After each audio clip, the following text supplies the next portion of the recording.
Greetings, everyone. Welcome to another edition of the Peaceful Solution Character Education Program Teacher Certification course. Thank you for the welcome, and you can be seated if you're here in the auditorium, and if you're joining us online, welcome as well. And feel free to go to the top of that page on Facebook, and there's some downloads up there on the manuals that we're on. The manual that we're on is Parenting Manual. There's also some other books we've already covered that you're welcome to download as well. We just ask that everyone that uses the manuals, you don't water it down. You don't follow the recipe strictly for the best results. The procedures is what I'm talking about in the books. The Peaceful Solution has never been about money, although we do always desperately need donations to get this Peaceful Solution message out to the whole world. We don't. We've been sowing peace for a long time, and we really just don't. We don't feel comfortable asking for things, but as far as money goes, but we know that in time the whole world will be begging for this Peaceful Solution Character Education Program. So tonight we're going to be on page 14. We're going to pick up where I left off in the last class. I had gone over a little bit about emotional and sexual abuse. We're gonna cover a little bit more of that tonight, and also we're going to continue on about mistakes in parenting. Before we do that, though, I would like everybody to go back to the lesson plan, so we can kind of wrap our mind around what we're doing.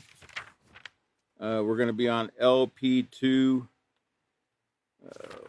Give me a second. 14. Okay, so we're going to be on LP Lesson Plan 2, page 2B, step 9. Say that about 3 times as fast as you can. Where it talks about explain that when parents lack training in positive moral character, they can become abusive to their children. And then it says, read the first 2 paragraphs under acknowledging mistakes, finding solutions. And on pages 13 and 14, briefly discuss the various forms of abuse and a few examples of each. And we went over quite a few of those last time. And tonight I really meant to print out some of those definitions so I could read them a little more, but I didn't really get the opportunity to do it. But I could actually pull out my trusty Webster's dictionary here, and we could actually look them up in real time. But anyway, let me just try and see if I can pull it up. If I get, can you put up that first visual? Because I think, yeah, that word exploit. I told you I wanted to kind of give you a few of those synonyms for the word exploit. Remember, exploit meant as in to use, or as in to manipulate a child. Remember, it talked about child exploitation. So I'm going to look in the Webster's here on my online and see if I can get these synonyms pulled up for you. You can see them there. I'm thinking that you can see them, but I can't. So, all right, synonyms.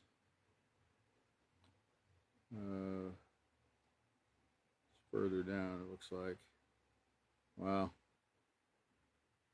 Okay, well, I'm not seeing the list here on my.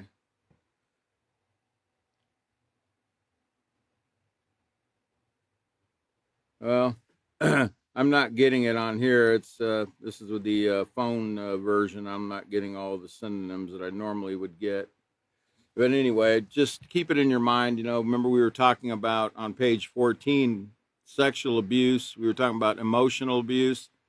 And in the emotional abuse section, it was talking about exploiting or corrupting children. I gave a couple of definitions of what that meant. And what I was attempting to kind of set in our mind was, Chris had mentioned a couple classes ago, the class before I did my class, that I would go over this word voyeurism. He mentioned the word voyeurism. So we're going to learn a little bit about that, as much as we can anyway. uh, Voyeur, the word voyeur, it just means to see. It's like you're watching or you're looking or you're gazing at something. It's just like the word see. So let's go to the next slide. I think we'll get to it after I get at this corrupting. Remember, corrupting meant to degrade a child. To degrade a child. Remember, to lower in character, dignity, or quality. The child's character, the child's dignity, or their quality, meaning, like their mental or physical health, bringing it down. The word defile is a word that comes to mind when it comes to bringing something down or lowering or abasing a child's character or their body or their mind through certain practices, or failing to teach our children to avoid certain behaviors. Because remember, as I showed in the last class, if you'll go to the next slide, I showed that all disorder, remember I showed, comes from lack of proper order. If you're in disorder, you're out of order. Okay, and some of the meanings you can see there on the screen. Some of them mean like sickness, viruses, afflictions, disease, problems, dysfunction. Remember, every family has a certain level of dysfunction, or their body has some sort of dysfunction. It's because of disorder. It's because of the lack of peace. Because if you look down at the bottom of disorder, where it shows the antonym of that disorder is order or peace. So if you're not in disarray and disorder, you're at peace, which means you're practicing the peaceful solution. Okay, so let's go to the next slide, because that's what I left off on, was that word disease, and it shows you that they even realize in the dictionaries that that word disease is not pronounced disease like a Z is in there somewhere, because it's not.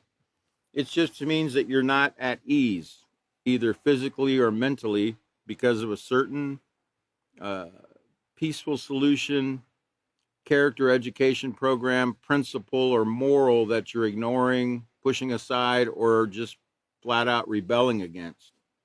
It could be just that you don't know, you're not educated yet in a certain thing, and you're having problems, but you don't even really know why the problem's taking place until you find out through education, and it dawns on you that that's why these things are coming upon you. But remember, for every single action, there's a reaction. Okay, it's very simple. It's not rocket science. You don't need to, you don't need a $2 billion grant to figure it out. Although it would be nice to get some books and fly some teachers around the world. I'm not saying that we couldn't use a $2 billion grant, but we don't need one to prove that character education, or the lack thereof, is what's causing all sickness, wars, disease, hatred, violence, and all the mayhem that you see in this world today. That's what's causing it. It's the lack of moral character that's not being taught, okay? Or it's being ignored, or it's just being pushed aside by those that know better. Like, I think we all know, we've all heard when we were growing up, two wrongs don't make a right. For the most part, most people have heard that.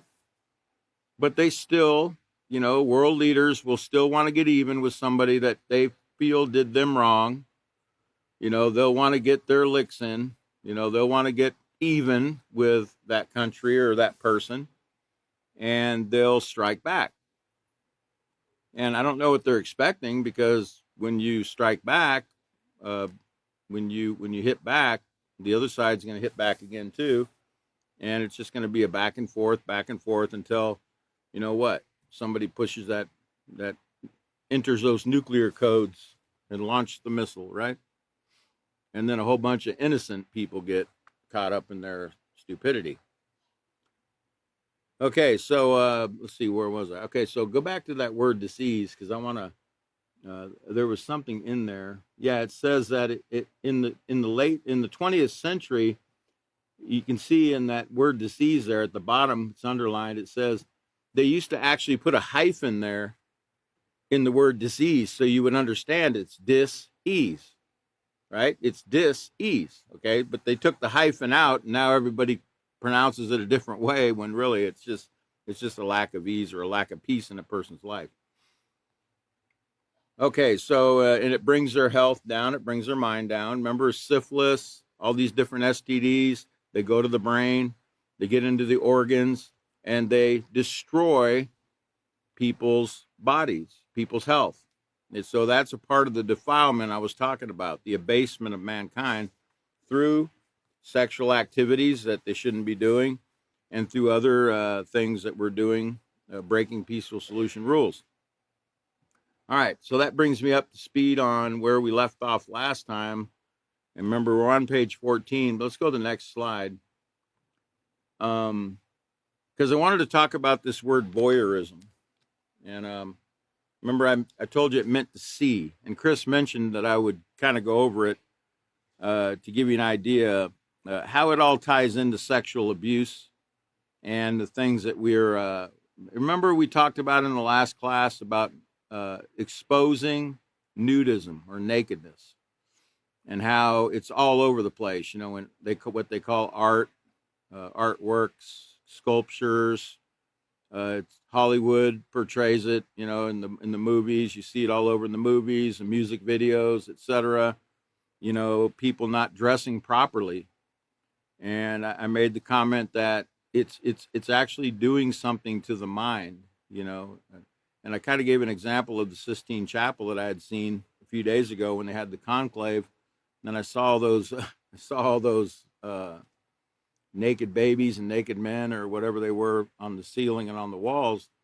And I thought, the men that are the cardinals that are in that room, that are sitting there, that are making decisions, are being influenced by what's in their peripheral vision. They're being influenced. And I told you, it doesn't matter whether you realize you're being influenced. You are being influenced by your surroundings. Remember, Chris talked about a baby's room being decorated a certain way. You want things in the environment of the child that are going to promote positive moral growth and learning, not degrading, not corruption, not exploiting, not the things that we went over in the previous class, to shame or humiliate or terrorize or emotionally abuse or anything like that, or sexually abuse. Because when you put those sorts of images in a child's mind or a person's mind, that's a form of sexual abuse. Do you realize that? Remember, you can be charged with child pornography for having those images, the very images that you see that are portrayed on these walls and on the ceilings and these different various places throughout our society, and sculptures and in Hollywood. I remember I told you in Hollywood, anything goes there. Try it at home, boy, you're going to jail. Okay, so let's look at the word voyeurism. I'm going to pull this over here a little bit more. So it says voyeurism can manifest in various ways. Here are a few common types of voyeurism. There's called acoustic voyeurism. Remember, acoustic means sound. This involves listening to private conversation or sounds, like eavesdropping on someone's phone call. Okay, eavesdropping. You've heard of eavesdropping. I think they would get that word from, the eaves of a house, where somebody would get up on someone's roof and they would poke their ear down over the edge of the eave of the roof, and they would try to listen into a conversation that was going on in the window of that bedroom or whatever that was in that room they were trying to eavesdrop on. That's where they got that word from. But it's a form of spying. Okay, it's and a lot of people eavesdrop or they spy, or the voyeurism is sexually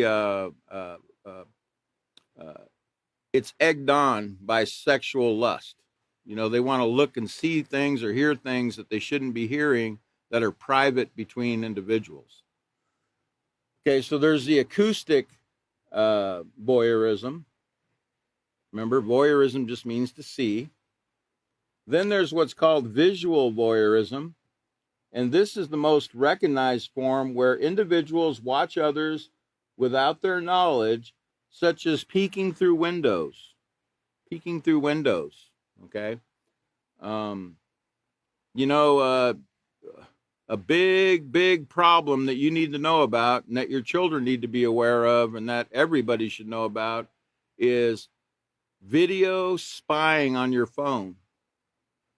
They have actual apps and things that you can put on a phone to spy on people on their phone. Cameras that you can watch people, watch what they're doing, watch what they're or listen to what they're saying, etc. That's a form of voyeurism. And it doesn't matter what you're doing, the camera doesn't shut off when it sees you getting dressed or something like that. No, it records everything because that's the whole point of it. They want to know everything you're doing. That's what voyeurs do. They like to watch. They like to gaze. They like to look at things that they shouldn't be looking at. They're hoping to see you in some kind of compromising position. That's what voyeurism is all about, for the most part. And then there's what's called digital voyeurism. It says, with the rise of technology, this type includes spying on individuals through social media or surveillance devices. Surveillance devices, that's what I was just talking about, these surveillance devices that you can, I guess, readily get online or download on your phone or whatever. I'm not telling you to do so. I'm making you aware. We don't teach in the Peaceful Solution so you'll go out and do that. That's not what we're promoting. We're trying to make you aware that these kind of things are out there so that you can warn other people too, because there's ways of trying to detect them too. They have different ways you can test your device to see whether or not there's some kind of spyware on that device, some kind of surveillance on that device. But guess what, folks? The surveillance is built into the phone too by the phone companies, or the phone manufacturers, not the phone companies, but the phone manufacturers. So whether you got that device on or off, it's recording things. It's so you're never really alone. Isn't that comforting? You're never really alone. You always got something with you, watching over you, listening to you, watching you, etc. I remember years back, a woman got murdered, and her Apple cell phone had been taken from her, and the murderer took the phone and he threw it into a lake, it wasn't really a lake, it was a deep pond there where he had murdered the woman. And they actually found that phone through the signal. Through the signal. And I'm thinking, how'd they find it through the signal if it was in the water? And certainly that thing, it's not waterproof, right? But there's things built into those phones, okay? And they're quite powerful, and they're they can locate those phones. Let's just say that. Okay, so let's go now. Let's go ahead and go to the next visual I had. This is Wikipedia, a Wikipedia excerpt regarding voyeurism, and all of us are voyeurs to some degree without realizing it. But the more we become aware, the more we can kind of keep ourselves in check. We've been taught in our society that we need to know everything about what everybody's doing, right? We need to know what Brad and Jen are doing. We need to know what the Kardashians are doing. We need to keep up with the Kardashians, right? We got to keep up with all these Hollywood stars and their miserable lives they're leading, that look so glamorous, but because you see the gossip magazine as you're going through the checkout stand, you see all the divorces and the messy back and, this week they're with that person. And, it's like this, they take the right to, what do they call that in the Constitution? Freedom of the press, so to speak, freedom of the press. a little too far. They make it look like, well, you have freedom to know everything. You have freedom to know what other people are doing in their private lives. You have the right to be a voyeur in their life and gaze and peep at what they're up to. And so you got these paparazzi following these movie stars around, trying to get pictures. They want to get the most compromising picture too. They want to get a picture of that glamorous model when she first woke up in the morning with no makeup on and she went out to get her newspaper. They want to get that picture, where they can say, look what she looks like without any makeup. And then they want to splash it on somewhere, where you can buy it for, $1.50 or whatever. And because everyone's going to want a copy, right? Because they want to see what that Hollywood, that glamorous woman looks like with no makeup on, and embarrass the woman. Okay? There's no shame in their game. Let's put it that way. But do we really have that right? No, we don't. We don't. We shouldn't have the right to be spying, and because remember, a lot of times these pictures are taken without consent. They're not taken with any consent. Okay? And even in the peaceful solution, if I was to take a picture of a student, I got to fill out a consent form to use that image of that individual. Their parents have to sign a consent form if they're underage. Otherwise, I can be sued for using that image. Okay, so that's how serious it is. But we don't think, society as a whole is not thinking about these things until they get hit with a lawsuit. Like when they use someone's image that they shouldn't be using and they take them to court and they get hit with a big, hefty lawsuit, then they go, oh, yeah, I should have asked, right? I should have asked. Isn't that one of the first pillars of the peaceful solution? Ownership, respect, the importance of asking, self-control, and do not steal. Do not steal. That's where it culminates. It culminates in do not steal. It's stealing when we take a picture of an individual without their consent, without their agreement, without their knowledge of that what's taking place. And so in society now, we're all partaking of a form of theft when we partake in these gossip rags that they put out. So let me read you what it says here about voyeurism in society. It says, society has accepted the use of the term voyeur as a description of anyone who views the intimate lives of others, even outside of sexual contact. Because traditionally, voyeurism had to have something to do with you watching someone getting dressed through a window, or, you trying to spy, peep through a hole and see someone in the bathroom, or whatever you were trying to do, which I don't know why you're trying to do that. Why would you poke a hole in the wall to try to look in the bathroom? You're invading privacy. Again, do you have the right to poke the hole in the wall and peep through the bathroom? No, you don't. First of all, you stole when you poked the hole in the wall, right? When you poked the hole in the wall and you destroyed property, you stole because you didn't have the authority and you didn't have the permission to poke that hole in the wall. So there was your first offense. Then when you look through the peephole to look and see what someone's doing in private, and they have an expectation of privacy, again, you're stealing again because you didn't have permission. And I don't know anybody in their right mind that's going to give you permission to see them in the bathroom. That's a private area. That's where you expect privacy, and no one has any business about what you're doing in that bathroom. Yes, I know Ernie and Bert used to watch each other take baths. Yes, I understand. But grown men don't watch each other take baths. Neither do young boys. Okay? That's what leads to the things that we're talking about right here. Those types of activities. I used to, when I was growing up, I can't really think of too many times I went to school because I was always locked up. But the one time I was out that I did have the opportunity to go to junior high school, I absolutely refused to go to gym class because I was appalled that I had to take a shower with other boys. It was appalling to me. It was like something like, what? You don't do that. That's not something that I'm built for. I'm sorry. I'm not doing that. Okay. And I would not go to school because they had us doing that. Now, what I should have done is I should have got a note from my parents. I should have talked to my dad and mom, and I should have got a note from my parents telling my gym teacher that, hey, I'll take a shower at home, you know. But I was so afraid of going into showers with other people, I just skipped school. I was that appalled at that kind of behavior. I couldn't even believe that was taking place. And I was only in 7th grade.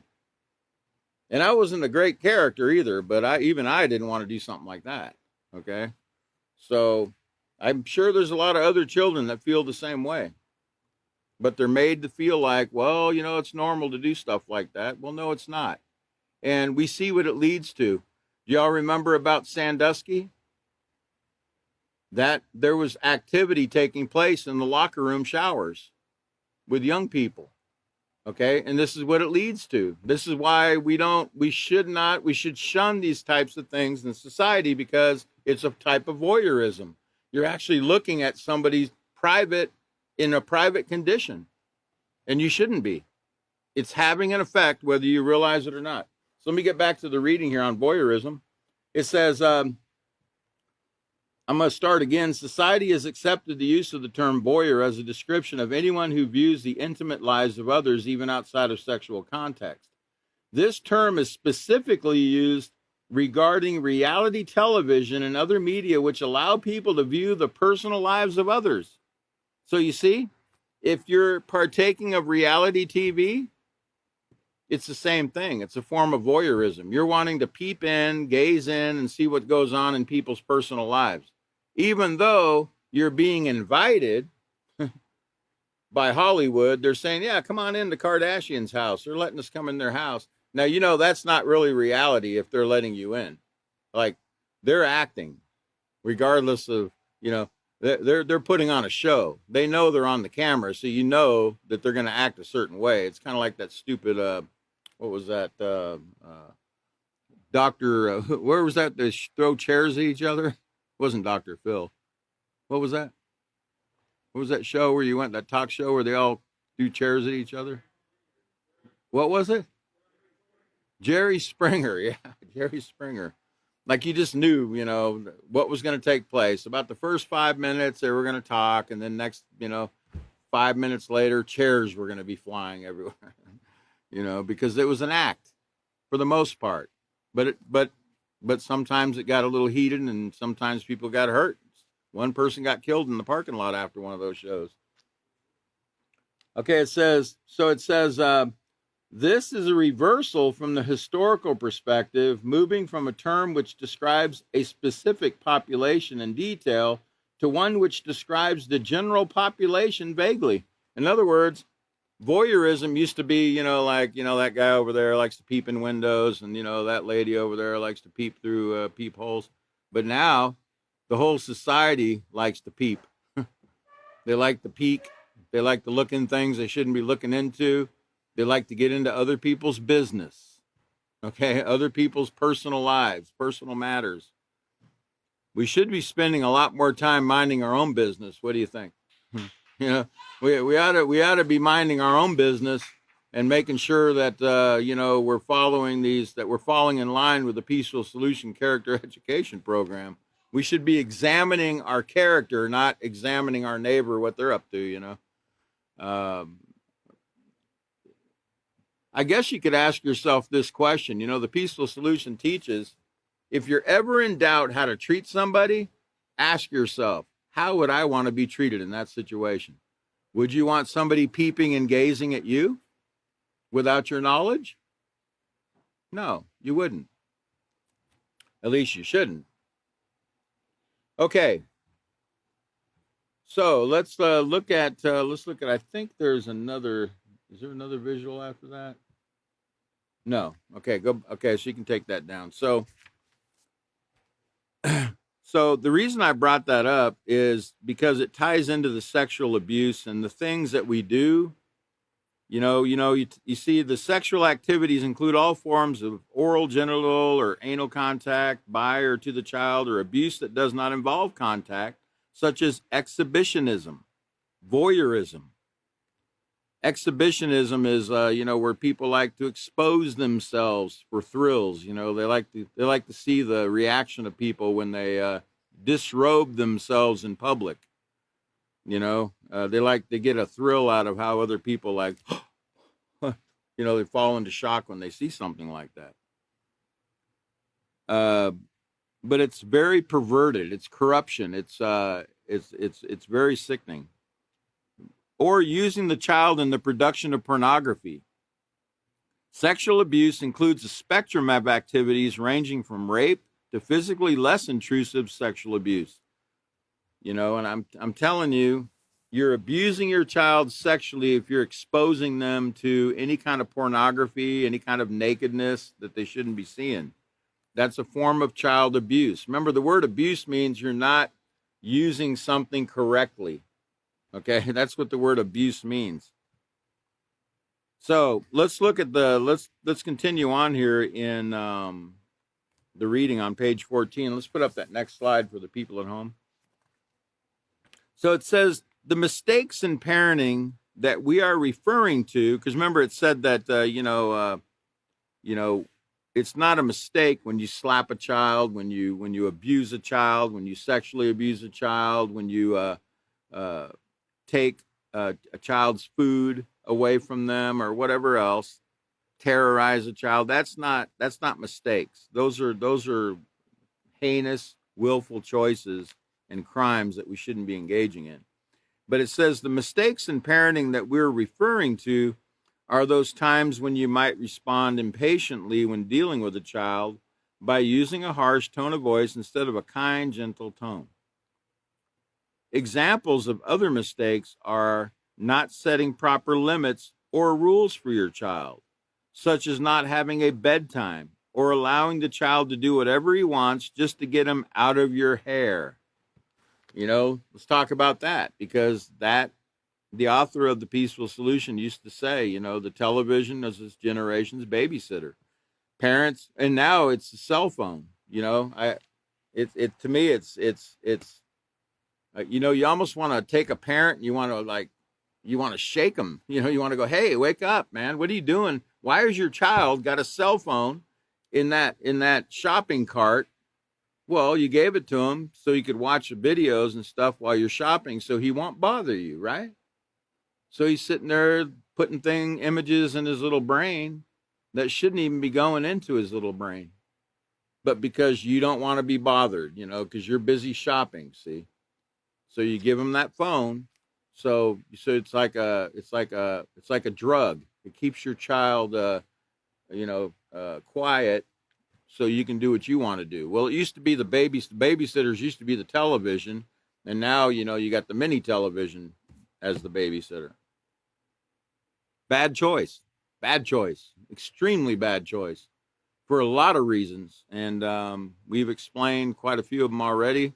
I don't want to get into that tonight again, but I just want you to know that it's not those kind of things shouldn't be done.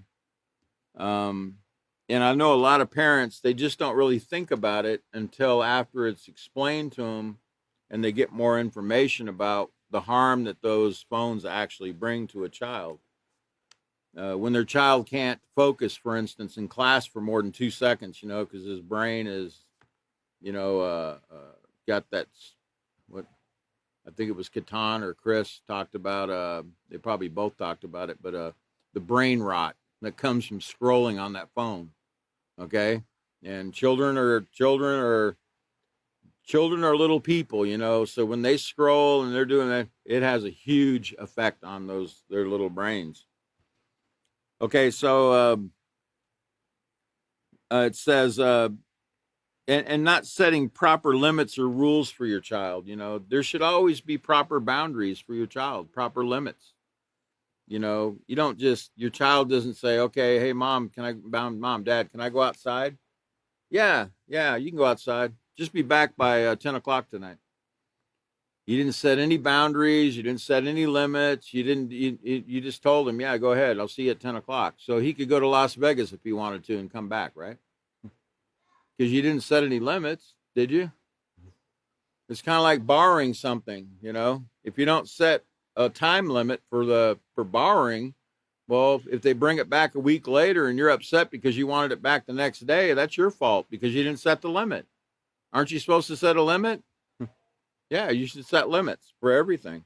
And what about rules? Setting rules for children.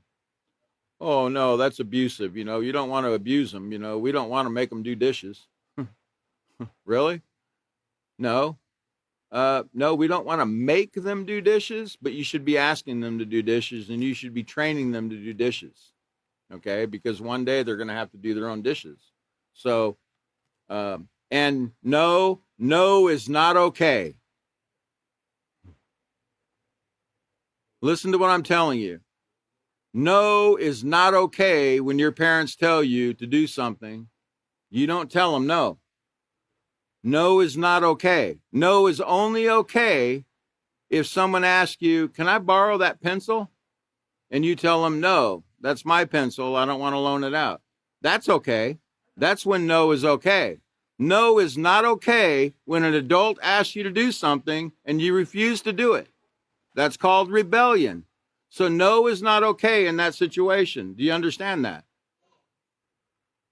Because sometimes people are saying, well, no is okay. The peaceful solution says no is okay. Read it in context of what it's saying. It's not telling you no is okay when you're given a lawful order or a lawful request by an adult or by an authority figure. It's not okay. That's like saying your parents come to you and say, hey, can I have a look in your bag? I need to see what's in your bag. No. Peaceful solution says no is okay. So I don't have to let you look in my bag. If you do that to me, I'm going to take a look in your bag. Okay? And no is not going to be okay with me because I know what the peaceful solution teaches. If you're a child, the peaceful solution says a parent has a right to look in your bag. And they also have the moral obligation to be checking your bag occasionally to make sure that you're not going rogue in any way, shape, or form. That's called safety. That's called protection. And you have to remember, as a child, you don't have full rights of your belongings yet. You don't have full rights to your belongings yet. Your parents that gave them to you and set rules for them, they have the authority to take those things from you if you abuse them in any way, shape, or form. You do understand that, right? Read the peaceful solution very carefully. Yes, if you're gifted something and your parents give you something, it belongs to you, but you don't have full rights to those things. If you abuse them, your parent can take them back, or your parent can set other rules for the use of that item. They have that authority. Okay, so don't go around using that no is okay. Okay, you read the whole program. Read every line of the Peaceful Solution Character Education program. Here a little, there a little. Okay, but don't use it as a tool to try to get around something.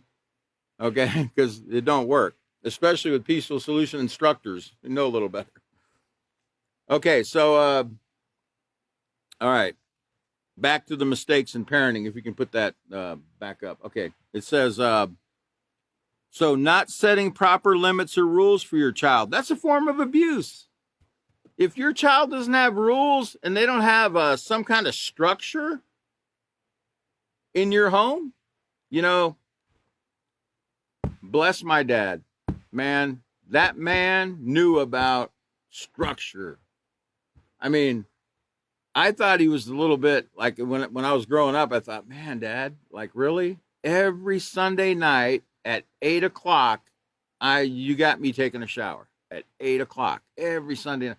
And I knew the time for everything in my life when I was growing up.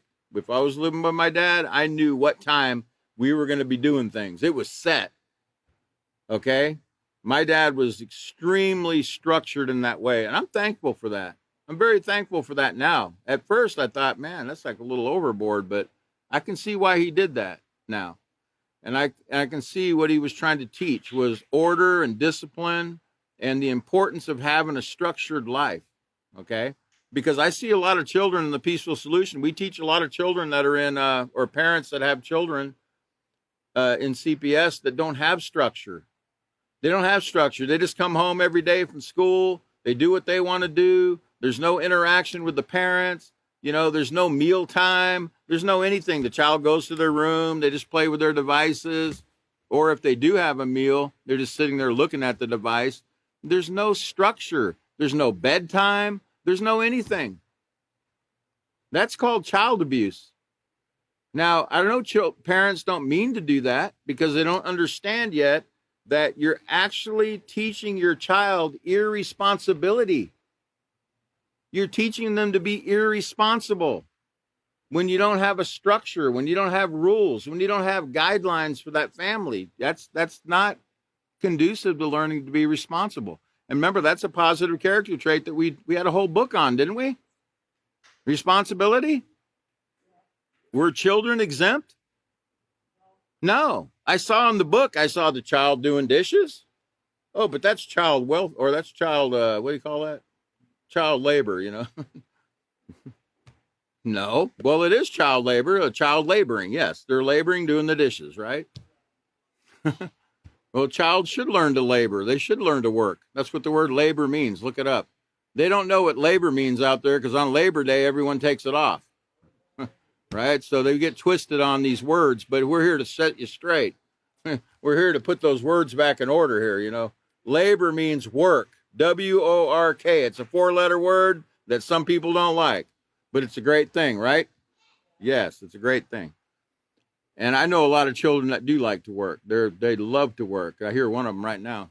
He's a great worker. Okay, so let's continue to read here.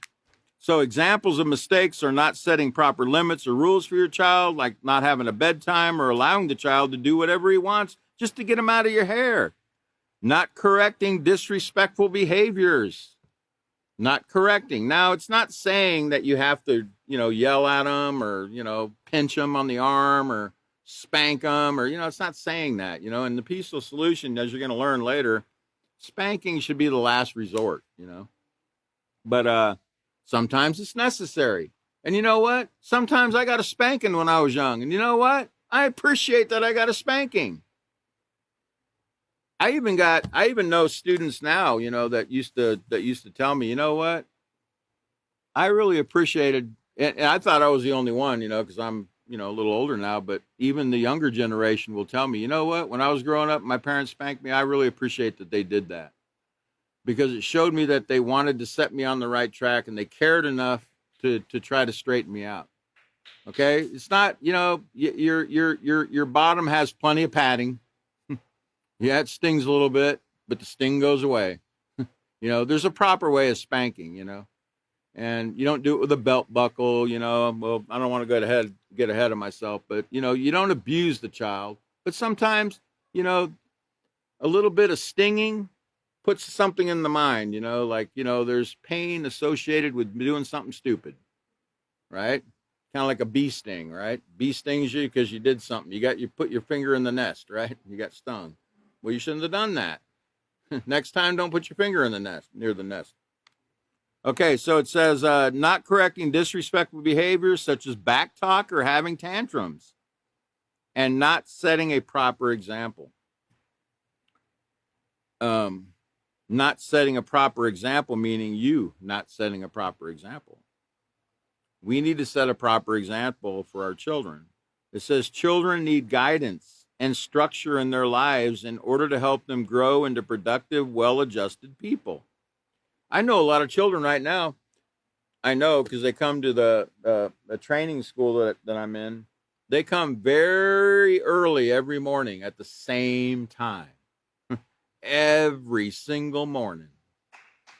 You know what? That tells me that those children were up before a lot of adults.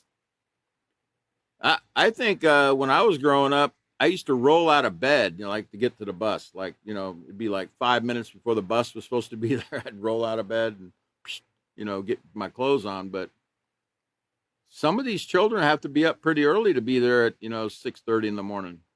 That means they must have got up around 5 o'clock, 5:30.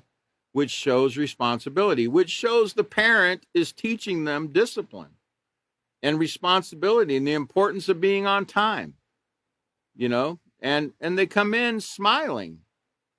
Man, when I was growing up, if you woke me up at 5:30 in the morning or 6:30 in the morning, man, I was going to yell and what are you doing? And, go away. And so I applaud those kind of children that do stuff like that. That's amazing to me. Okay, so it says, and remember, the children learn from our examples. They learn from our examples. Remember, the greatest teaching tool there is your example. Taking the peaceful solution and actually using it in a situation.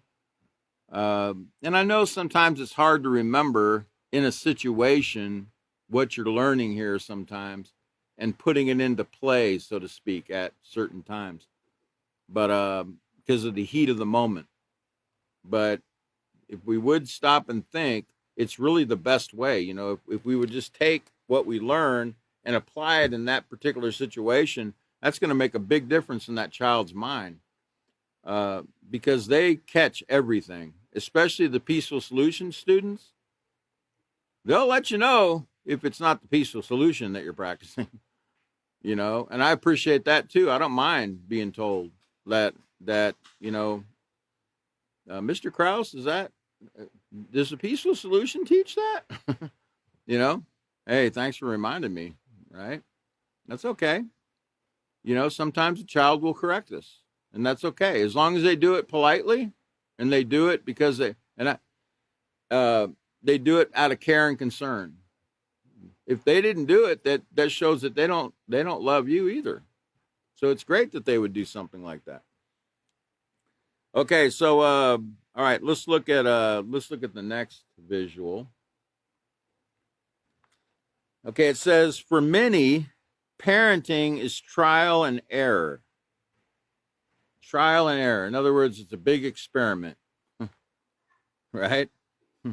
Now it says many first-time parents are unsure of how to train their children in proper conduct or moral character.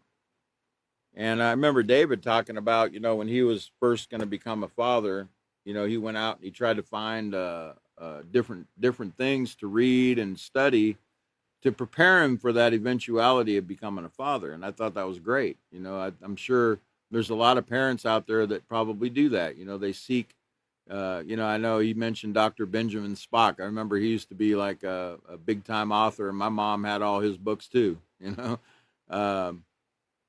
don't know if he was related to Mr. Spock, but the name stuck in my head. Probably not. His ears were a little smaller. But yeah, Dr. Spock and some others, that parents used to look to try to guide them in bringing up a young baby into a full-grown adult. But they didn't have what you have now, which is the greatest learning tool on the face of the earth. They didn't have the Peaceful Solution Character Education Program. They didn't have that, but they did have, like, they had more pieces of moral character, like the author used to say, I learned from my father, 2 wrongs don't make a right. I never saw my parents arguing. If they had a disagreement, they would take it in another room and discuss it. There was no hitting going on, women dressed modestly. I'm talking about back in the 1930s, in his neck of the woods, and because they weren't dressing modestly everywhere in 1934. I know that because in 1934 they actually started in Hollywood. They had to have a commission started to get rid of all the pornographic material they were showing in movies. The movies were that bad. Okay, the movies were that bad. But what he was saying was, in my neck of the woods in Oklahoma, where I grew up, we didn't do that in my hometown. We didn't do that out in the woods where I grew up. But there's always been that element there, But now it's gotten worse, progressively worse in the time period that we're in now. And now it's everywhere readily available, like on these devices that we have. So uh, anyway, let me get back to my reading. So parenting is trial and error. Many first-time parents are unsure of how to train their children in proper conduct or moral character. They often raise their children the same way they were raised, making the same mistakes their parents made. Or they might even say, because I remember when I grew up, my parents got divorced, and that was horrible. I think Chris talked about, that's a horrible thing to go through. I didn't like that. It tore me apart because I was like, I wanted to go with my mom and dad. I wanted to go with both of them. I didn't want to be, I didn't want them to leave each other. And, but I chose my dad because nobody else wanted to go with my dad. My dad was strict, so everyone wanted to go with my mom. So I said, no, I'm going to go with my dad. And I made a great choice because my dad spoiled me. I was like the only one that went with him, me and my other brother. But it's a horrible thing to have to go through. It's not even real. It's surreal to a child that, my parents are not like going to be together anymore. It's very devastating to a young person. So parents, I remember when I was growing up, I thought, I'm never going to do that. I'm never going to do that to my children. I'm not going to make that choice. I'm not going to do that because, and we can learn from, sometimes people do learn from the mistakes or the bad choices their parents made. It's not like they're going to do everything that their parents did, but sometimes they do. And they make the same mistakes. It says the problem with this type of parenting is that it seldom improves, and the ones who suffer from our errors, sometimes their entire lives, are our children. So it's like this mad scientist here, like you can be the mad scientist, you're experimenting with how do I raise my child? Let me try this here and see if that works. Boom! And the lab blows up, right? Well, I guess that didn't work, and then you try something else, right? No. Don't you know there's a proper way of doing everything? Don't you know do you know there is a proper way to do everything, right? We're learning that in the Peaceful Solution. There's a proper procedure, a proper time, a proper way of doing everything. Okay? There's a proper way. But then there's a wrong way. There's a right way and there's a wrong way. But if we take the examples that other people have already, we should already see that, well, if it didn't work for that family, why would it work for mine?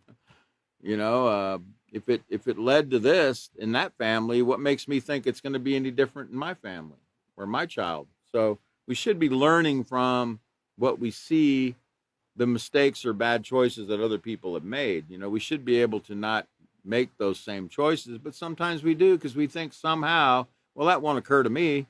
That was that guy, the only reason he got caught robbing that bank is he didn't have 4 getaway drivers. If I'll have 4 getaway drivers, and we'll have a lookout over here, and we'll get away with it this time. No, you're not going to get away with anything. We never do.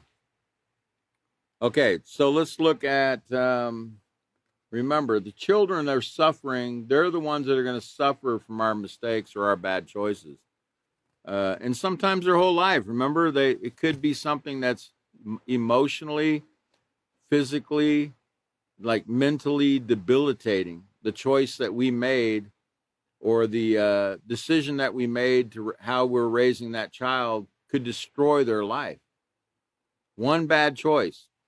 Remember, how many bad choices or how many bad choices does it take to bring harm to somebody? Right? One. And sometimes it lasts a lifetime. The effects don't go away. And there's a lot of people that can tell you they remember when their mom told them, I would you were never born. Or their dad told them, you were the biggest mistake I ever had. Or, whatever came out of their mouth or whatever was said or done. They don't forget. Now, they might forgive, but, the human mind, you're going to sometimes remember these things. So it's not like you can just erase it out of your head. But you should forgive. You know, we talked about that the other day. You should forgive people for what they do. And you should realize, we should all realize that not everybody had this, what's in front of us. So we should give them the benefit of the doubt for that reason, that they didn't get educated in the true moral principles that we're being guided in today. And the peaceful solution is extremely comprehensive. I mean, if you look at the whole body of the peaceful solution, the whole body of work that's been put together here, it's a deep program. It covers every single age of a child's development, you know, from the parenting level or pre-K, we have a pre-K program, all the way up through, you know, the adult level, even people that have been in prison or whatever, you know, and hopefully we can intervene before they end up there. But sometimes we have to go to the prisons. We have to teach them there, and they can turn their life around. All right, so let's look back at the reading on page 14. Did I have another visual? I don't think I did I? Oh, I do. Okay, so let's talk about correcting the mistakes.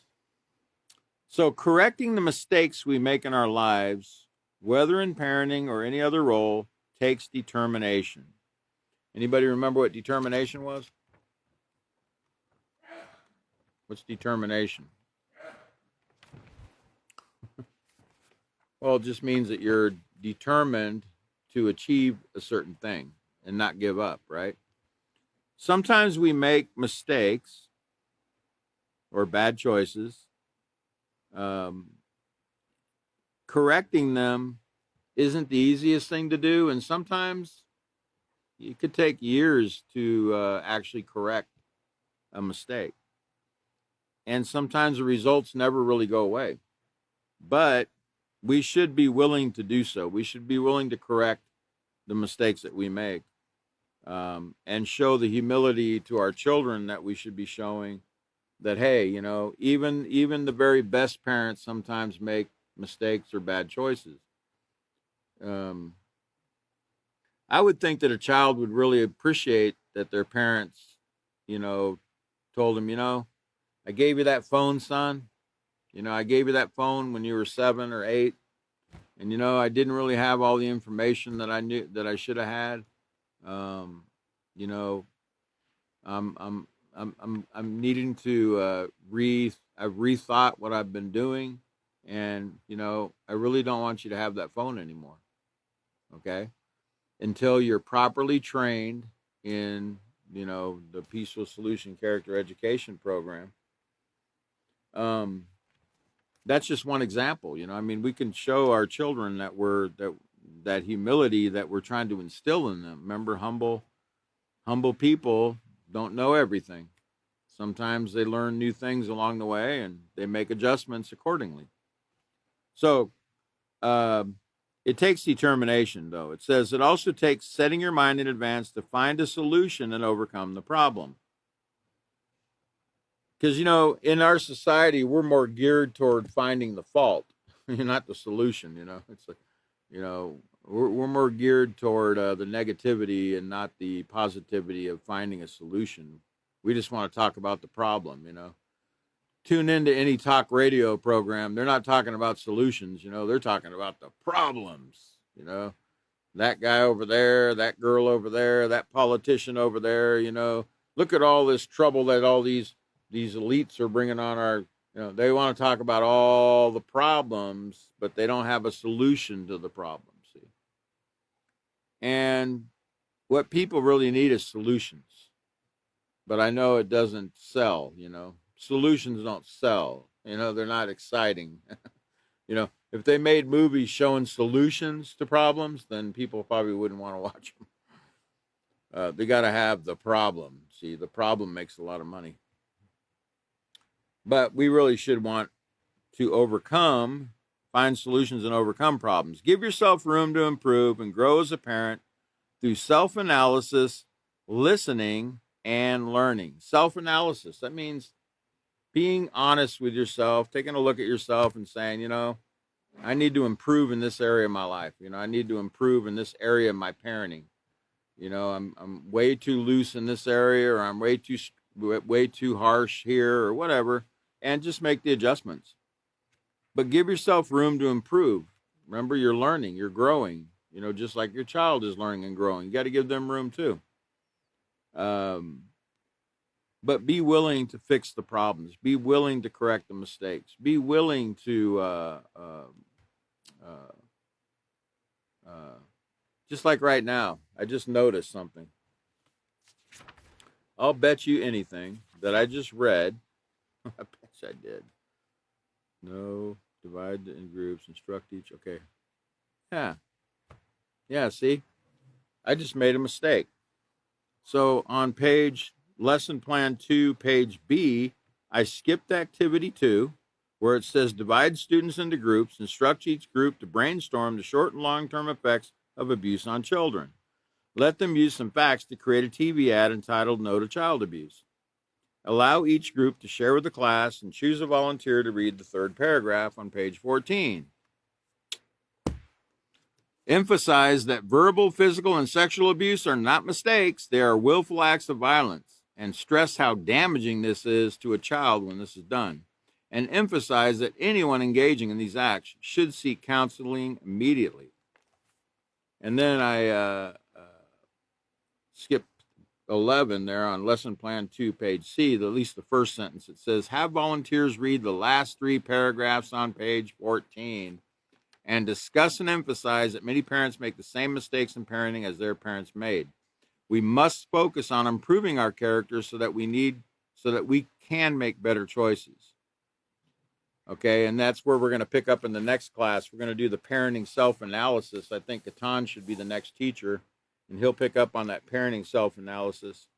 But just be willing, to improve in your parenting skills, and you will, as you learn. So at this time, our next class is going to be on Sunday, 5/18/2025 at 5:30 p.m. Central Standard Time. Thank you for joining us this evening. It's been a great pleasure to have you all here. We'll see you next time.